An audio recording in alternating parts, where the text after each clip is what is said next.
कार्तिक महात्म्य अध्याय 2 और 3। भगवान श्री कृष्ण आगे बोले, हे प्रिय, जब गुणवती को राक्षस द्वारा अपने पति एवं पिता के मारे जाने का समाचार मिला तो वह विलाप करने लगी। हाँ नाथ, हाँ पिता, मुझको त्याग कर तुम कहाँ चले गए? मैं अकेली स्त्री तुम्हारे बिना अब क्या करूं? अब मेरे भोजन वस्त्र आदि की व्यवस्था कौन करेगा? घर में प्रेम पूर्वक मेरा पालन पोषण कौन करेगा? मैं कुछ भी नहीं कर सकती। मुझ विधवा की कौन रक्षा करेगा? मैं कहाँ जाऊं? मेरे पास तो अब कोई ठिकाना भी नहीं रहा। इस प्रकार विलाप करते हुए गुणवती चक्कर खाकर धरती पर गिर पड़ी और बेहोश हो गई। बहुत देर बाद जब उसे होश आया तो वह पहले की ही भांति करुण विलाप करते हुए शोक सागर में डूब गई। कुछ समय के पश्चात जब वह संभली तो उसे ध्यान आया कि पिता और पति की मृत्यु के बाद मुझे उनकी क्रिया करनी चाहिए जिससे उनकी गति हो सके। इसलिए उसने अपने घर का सारा सामान बेच दिया और उससे प्राप्त धन से उसने अपने पिता एवं पति का श्राद्ध आदि कर्म किया। तत्पश्चात वह उसी नगर में रहते हुए 8 पहर भगवान विष्णु की भक्ति करने लगी। उसने मृत्यु पर्यंत तक नियम पूर्वक सभी एकादशियों का व्रत और कार्तिक महीने में उपवास एवं व्रत किए। हे प्रिय, एकादशी और कार्तिक व्रत मुझे बहुत ही प्रिय है। इनसे मुक्ति, भुक्ति, पुत्र तथा संपत्ति प्राप्त होती है। कार्तिक मास में जब तुला राशि पर सूर्य आता है तब ब्रह्म मुहूर्त में उठकर स्नान करने व व्रत व उपवास करने वाले मनुष्य मुझे बहुत प्रिय है, क्योंकि यदि उन्होंने पाप भी किए हों तो भी स्नान व व्रत के प्रभाव से उन्हें मोक्ष प्राप्त हो जाता है। कार्तिक में स्नान, जागरण, दीपदान तथा तुलसी के पौधे की रक्षा करने वाले मनुष्य साक्षात भगवान विष्णु के समान है। कार्तिक मास में मंदिर में झाड़ू लगाने वाले, स्वस्तिक बनाने वाले तथा भगवान विष्णु की पूजा करने वाले मनुष्य जन्म मरण के चक्कर से छुटकारा पा जाते हैं। ये सुनकर गुणवती भी प्रतिवर्ष श्रद्धा पूर्वक कार्तिक का व्रत और भगवान विष्णु की पूजा करने लगी। हे प्रिय, एक बार उसे ज्वर हो गया और वह बहुत कमजोर भी हो गई। फिर भी वह किसी प्रकार गंगा स्नान के लिए चली गई। गंगा तक तो वह पहुंच गई, परंतु शीत के कारण वह बुरी तरह से कांप रही थी। इस कारण वह शिथिल हो गई। तब मेरे भगवान विष्णु दूत उसे मेरे धाम में ले आए। तत्पश्चात ब्रह्मा आदि देवताओं की प्रार्थना पर जब मैंने कृष्ण का अवतार लिया तो मेरे गण भी मेरे साथ इस पृथ्वी पर आए जो इस समय यादव है। तुम्हारे पिता पूर्व जन्म में देव शर्मा थे तो इस समय सत्राजित है। ऐसी ही अनेकानेक पोस्ट पढ़ने के लिए हमारा फेसबुक पेज श्री जी की चरण सेवा को लाइक एवं फॉलो करें। अब आप हमारी पोस्ट व्हाट्सएप चैनल पर भी देख सकते हैं। चैनल लिंक हमारी फेसबुक पोस्टों में देखें।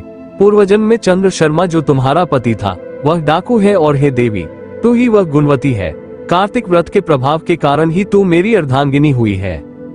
पूर्व जन्म में तुमने मेरे मंदिर के द्वार पर तुलसी का पौधा लगाया था। इस समय वह तेरे महलों के आंगन में कल्पवृक्ष के रूप में विद्यमान है। उस जन्म में जो तुमने दीपदान किया था उसी कारण तुम्हारी देह इतनी सुंदर है और तुम्हारे घर में साक्षात लक्ष्मी का वास है।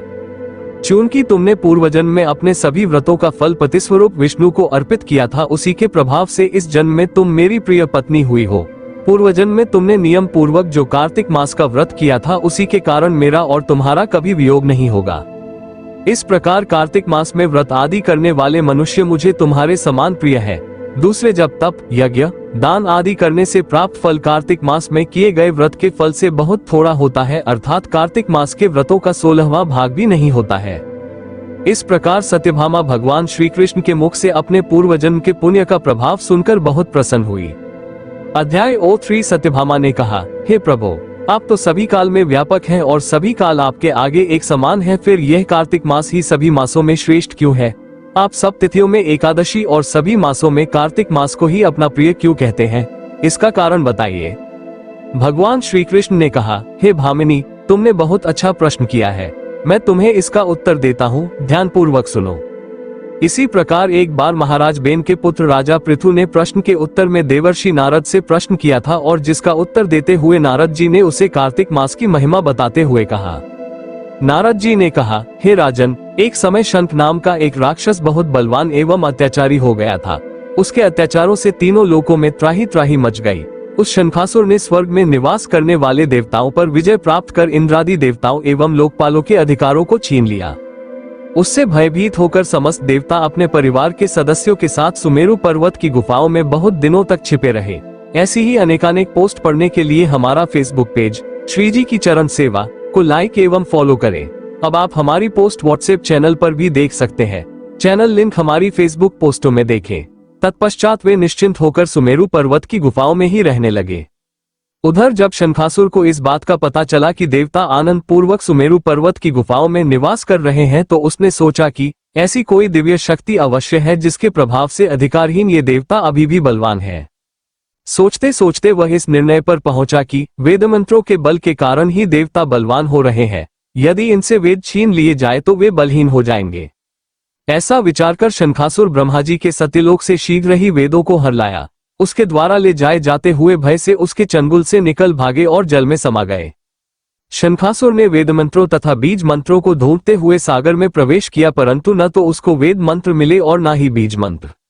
जब शंखासुर सागर से निराश होकर वापस लौटा तो उस समय ब्रह्मा जी पूजा की सामग्री लेकर सभी देवताओं के साथ भगवान विष्णु की शरण में पहुंचे और भगवान को गहरी निद्रा से जगाने के लिए गाने बजाने लगे तथा धूप गंध आदि से बारंबार उनका पूजन करने लगे।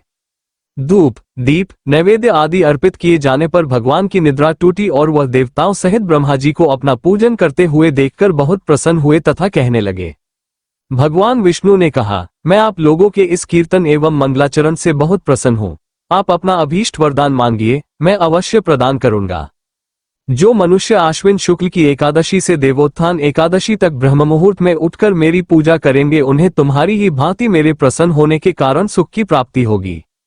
आप लोग जो पाद्य, अर्घ्य, आचमन और जल आदि सामग्री मेरे लिए लाए हैं वे अनंत गुणों वाली होकर आपका कल्याण करेगी। ऐसी ही अनेकानेक पोस्ट पढ़ने के लिए हमारा फेसबुक पेज श्रीजी की चरण सेवा को लाइक एवं फॉलो करें। अब आप हमारी पोस्ट व्हाट्सएप चैनल पर भी देख सकते हैं। चैनल लिंक हमारी फेसबुक पोस्टों में देखें। शंखासुर द्वारा हरे गए संपूर्ण वेद जल में स्थित है।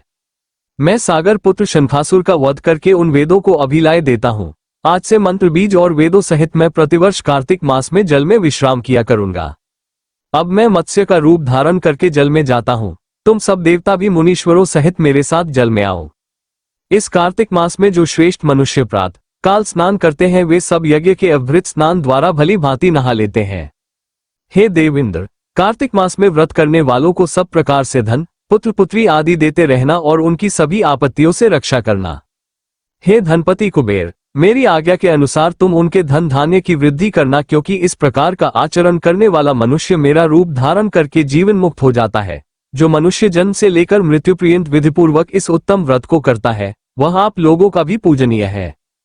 कार्तिक शुक्ल पक्ष की एकादशी तिथि को तुम लोगों ने मुझे जगाया है, इसलिए ये तिथि मेरे लिए अत्यंत प्रीतिदायिनी और माननीय है। हे देवताओं, ये दोनों व्रत नियम पूर्वक करने से मनुष्य मेरा सान्निध्य प्राप्त कर लेते हैं। इन व्रतों को करने से जो फल मिलता है वह अन्य किसी व्रत से नहीं मिलता।